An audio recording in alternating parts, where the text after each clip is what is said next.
Welcome guys to another fast and fun video. It's Rich here, and this week we're taking a look at my blobeye STI.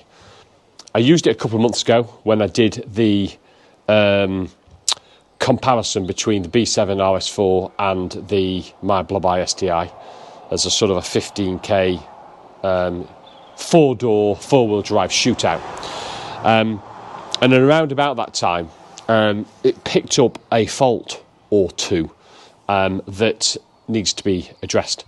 So what I was doing, I was taking off all the wheels to check for the brake pads and discs, whether they needed replacing or not, and started on the first wheel, and the locking wheel nut sheared.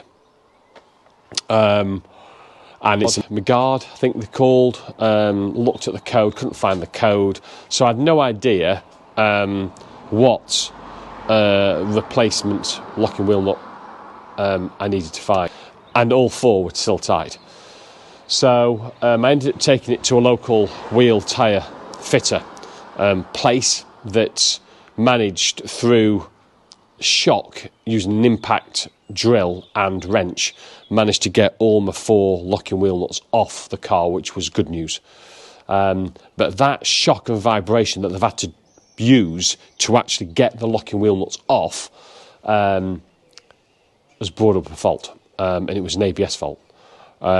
Incidentally, I asked for advice on replacement locking wheel nuts, and most people said don't even bother nowadays, so I haven't. I've just got 15 quid. I got 5 replacement wheel nuts from ICP off eBay, and I've gone on there. So mine have not got locking wheel nuts on now.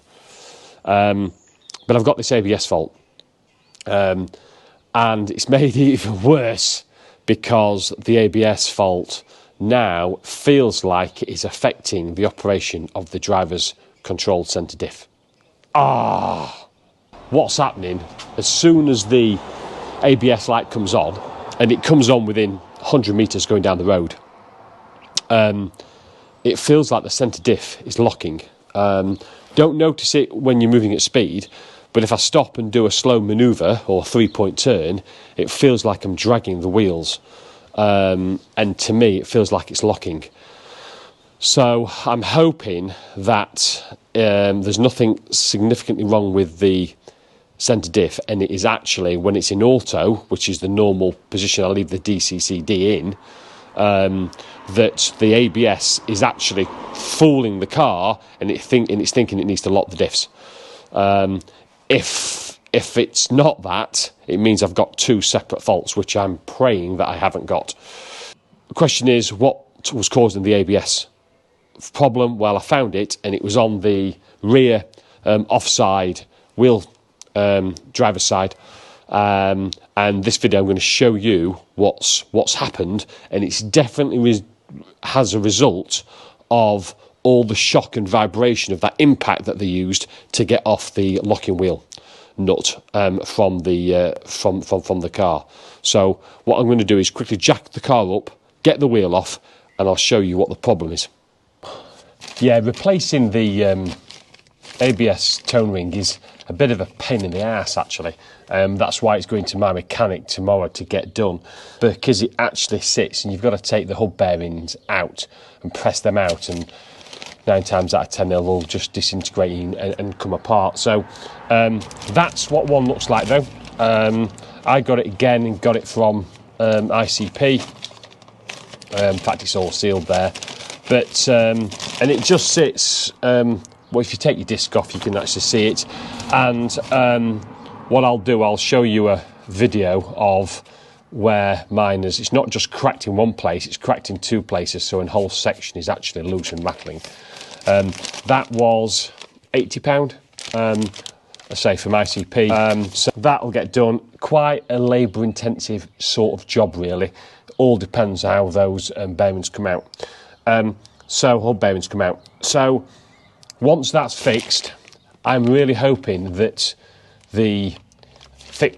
almost certainly will fix the ABS issue, and I'm just hoping it fixes the centre differential issue, and it is affecting the centre diff. Fingers crossed. So I need to get the wheel back on and everything put back together, ready for taking this down to my mechanic tomorrow, and hopefully it will get sorted and fix the issue, and you're going to see me in a few seconds time after the ABS tone ring's been fitted, and hopefully no more ABS faults, and more importantly no issue with the diff.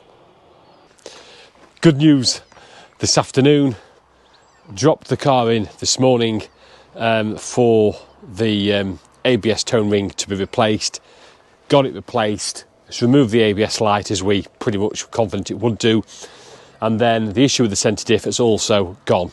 So obviously when your DCCD is in auto position, which mine is left in auto, well, I don't think it's ever not been in auto, to tell you the truth, the car must use the ABS sensors on the vehicle to calculate what to do with the diff, and that failure, that fault on the ABS was obviously triggering the diff to lock at times. So absolutely brilliant, really pleased with that. But then I got a call from the mechanic. There's another problem, and this is always the same with these modern classics. You fix one problem, you've got another one. This one, hopefully, we're going to do now on this video. Shouldn't be too difficult. He basically said, have you got a second remote control key? I said, yes, I have, key fob. He said, because this one's stopped working. When it stops working, you assume it's the battery. So he's gone to change the battery, which he did, put a new battery in, and it still won't work. At the time, I wasn't thinking clear, so I came down with the second one, which unlocked the car and got it started, and we drove it back. But that replacement battery in that key fob will not work until you have programmed it into the immobiliser. And when you do, and you have to do that whenever you change one of the key fob batteries. There's a procedure that I've dug out of my pack, car log pack, that goes through the procedure that you need to go through. And it's not just about adding this this key fob. You have to, when you go through the procedure, it erases anything it's known before, so you have to basically preset all your key fobs. So I've got two, so I've got to go through this whole procedure. It sounds quite complicated. In truth, it's pretty straightforward. There's a sequence of buttons using the keypad just near the right knee on the driver's seat, and we'll go through that now, and I'll show you exactly what you need to do.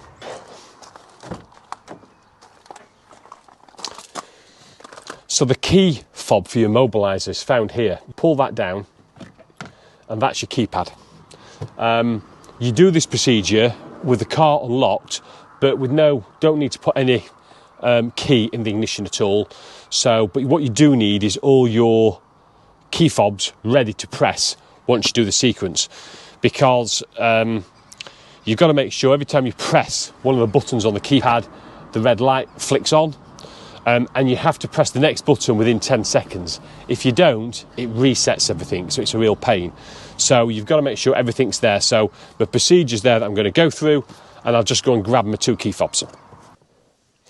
The sequence then is star, star, then your 4 numeric or digit password or passcode, then followed by star 91.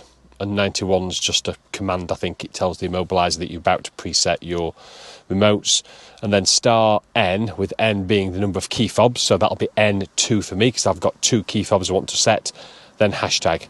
And then once you've hit the hashtag, you then press each individual key fob once, and hopefully it will work. So that's both key fobs now done, and both synced to the car's Sigma alarm system and immobiliser. It didn't work for the first few goes I did it. Not sure why. You need to make sure you lock it and unlock it, and then start the procedure within 30 seconds. Don't do the pin numbers too quickly. You've got to wait for the red LED to flash after every key press, and you need to do every key press within 10 seconds of each other. So it's a little bit fiddly. If you don't first do it, just follow what I've just shown you, and it will work, I promise you. There we go. ABS ringtone, or tone ring is done. DCCD centre diff is now fixed. It must have been affected by that ABS fault, and my battery in the key fob has been replaced and has been synced now to my Sigma alarm and immobiliser. All is good in the Subaru world. Well, not quite actually, because it needs full front and rear pads and discs, which I will get onto, and I'll probably, if people want to do a video on how to do your own pads and discs, because it's pretty straightforward stuff that a home DIYer can do, and I'll be planning to do that in the next few months. There we go. Hope you enjoyed it. If you did, as always, please thumbs up, subscribe below if you haven't, and stay tuned. Another video next week. Thanks for watching.